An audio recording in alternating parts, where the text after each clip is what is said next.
Arne, I just wonder, how encouraged are you by what you saw at the weekend, thinking in particular Florian and Alexander, and therefore how tempting is it to go same again, or do you feel you have to rotate? I haven't felt so much about that because yesterday we had recovery and after this press conference we're going to train, so let's see how players feel. Florian, for example, has missed out 1.5, 2 weeks of training.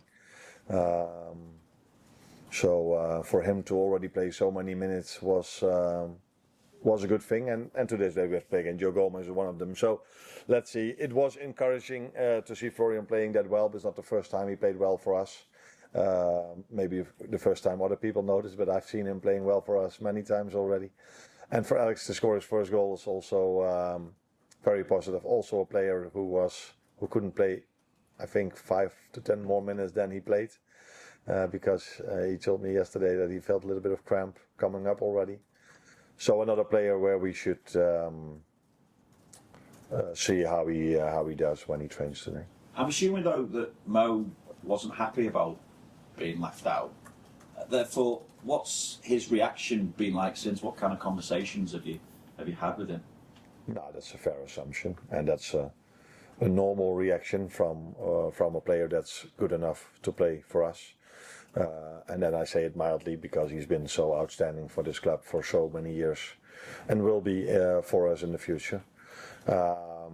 So yeah, of course a player isn't happy he's not playing. He wasn't the only one who wasn't happy that he wasn't starting, I can tell you. And that's normal.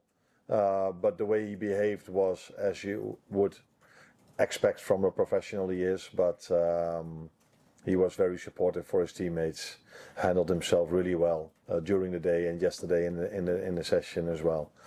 So you cannot be a player that's available every 3 days and play on that high standards if you go with your emotions. But for Mo, he's so disciplined, knows what to do to stay fit, and no matter if he plays well, doesn't play well, if he plays or if he doesn't play, he will always be that top professional. And that's what he was in the last 2 days. Just check what the plan is for Mo as well. I'm not expecting you to tell me when he's going to be starting again, but I assume you've got a date for him to go to AFCON yet, have you, or have you not got? Yeah, we have. I think is it FIFA who does this? I don't know exactly, but it's the 15th of December. But as always, in these situations, there's a player involved. There's the nation involved, Egypt in this situation, in the club. And there are always talks about what is best for all three of us. So, just how tough a game are you facing now against Sunderland? Just three defeats in the Premier League this season, and I suppose the surprise package in many ways in the Premier League so far this campaign. Yeah, a big compliment for the manager because they brought in a lot of new players and they started off so well. I saw the game Chelsea against Arsenal on our way back home. Very high standard game. Two teams that were fighting each other and working so hard, all the players on the pitch. And then I was aware of the fact that Sunderland was the team that beat Chelsea in their stadium and had a draw against Arsenal. So you can look at the league table by looking at them, how good they have done till now. But after that game, knowing that Sunderland is a team that beat Chelsea and had a draw against Arsenal tells you how strong they must be. They seem to have a great resilience as well, don't they? I think they showed that against Bournemouth when they went 2-0 down and then went all the way to the whistle. That's going to be a big factor, I suppose, as well, isn't it? Yeah. Another game where a set piece was also very important for them in this situation. So yeah, they've shown great mentality, but not only great mentality, the style they play, the risk they take when they don't have the ball, very high pace game. Players are working so hard, all 11 of them, to get a result. And that's also what I saw with Chelsea Arsenal. But that's and if you play Chelsea Arsenal, you don't do this with 11, you have no chance of winning. So that's why they must be a team that does this. And that's what I saw when I looked them yesterday, and I'm going to watch more of them today. So a very hard-working team with also a very clear identity how they want to play off the ball and on the ball. And just to come back to something that you've mentioned about Mo, if I may, then, which essentially, I suppose, he plays like he's superhuman, but the reality is he is a human being. Do we have to remember that sometimes?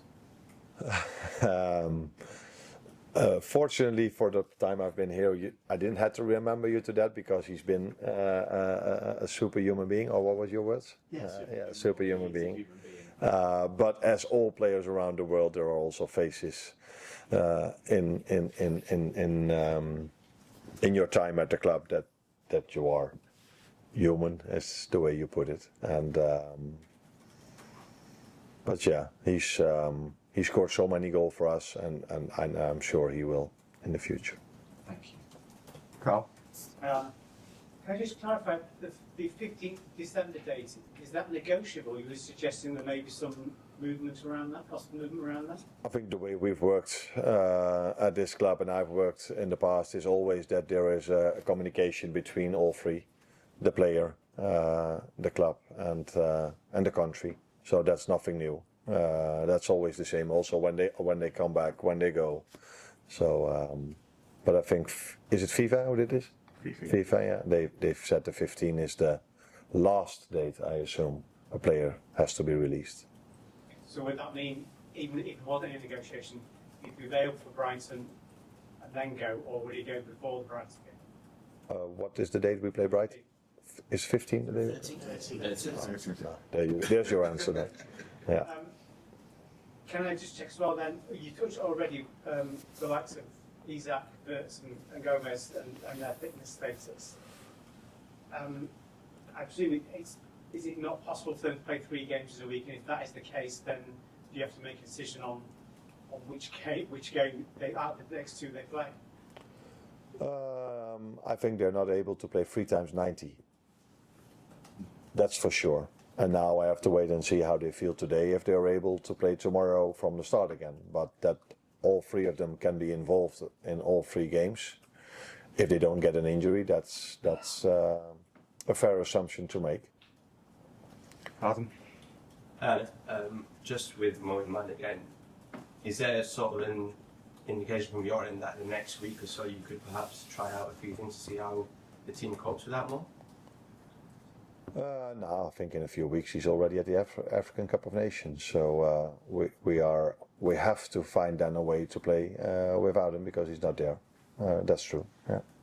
And just another one really. So BBC's been looking at the issue of online abuse in football, and in one weekend at the start of November, the research showed that you were one of the most abused coaches online, and that managers were more likely to be abusing players. So just really, how do you feel about that, and what more needs to be done to eradicate that? That was probably not after a win, was it? It was after the City. After the City game. Oh, maybe I expected it more after the Forest game. But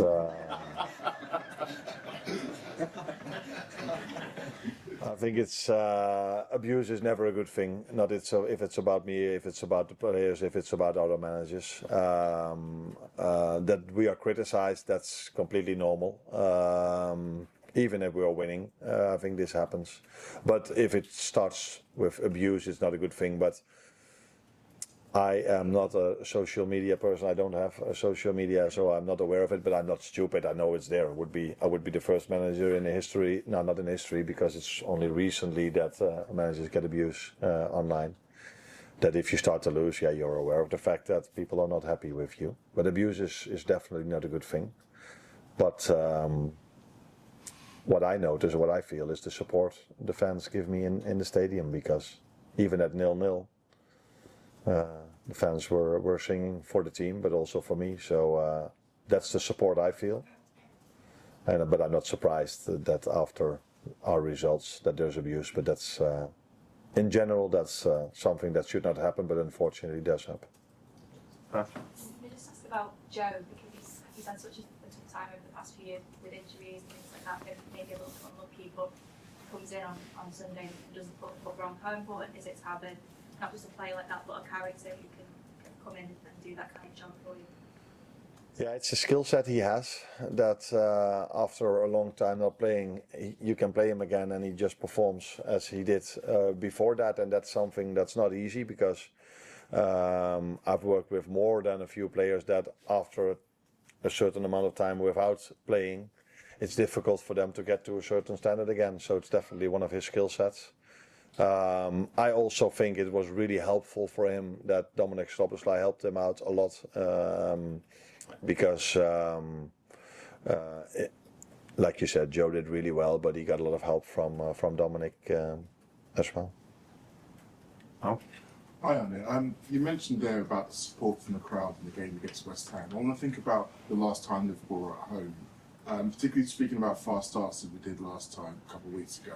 There was that moment in the very first minute against PSV where Mamardashvili kind of held the ball for 20 minutes. And you felt that the crowd getting a little bit agitated.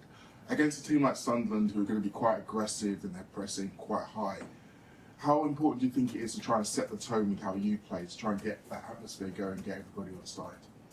No, that's always important. By the way, in that situation, PSV was also pressing us high, but where PSV normally jumps to the goalkeeper and we can make a triangle. This time they didn't, and I think Joji was prepared for someone that jumped to him. And that's why he waited a little bit longer than usually to find an option. I think there was only one moment, but it's never helpful. Sunderland are a similar team than PSV was in that moment. For the rest of the game, I think PSV was in a low block, which we didn't expect them to be, but which they did. But Sunderland combines both, so they are either pressing you really high or 11 players defend in and around their 16 with all they have, and that's why they are such a difficult team to play against. But it's in general, it's important to start a game of football well, ideally even by scoring a goal. But yeah, that's what both teams want, and we are going to try that tomorrow, better than we did recently, because recently, except for the West Ham game, we've conceded in the start of the game. James. Arne, can I just check on Conor Bradley and Jeremy Frimpong, where they up to with their rehab? Conor got into a training session yesterday for the first time. Team training. Team training, yeah. How do you say this? Not everything 100% yet, so we had to manage that a little bit. So don't get your hopes up too soon, too fast. But the good thing is that he does certain parts with the group already, and we expect the same with Jeremy next week.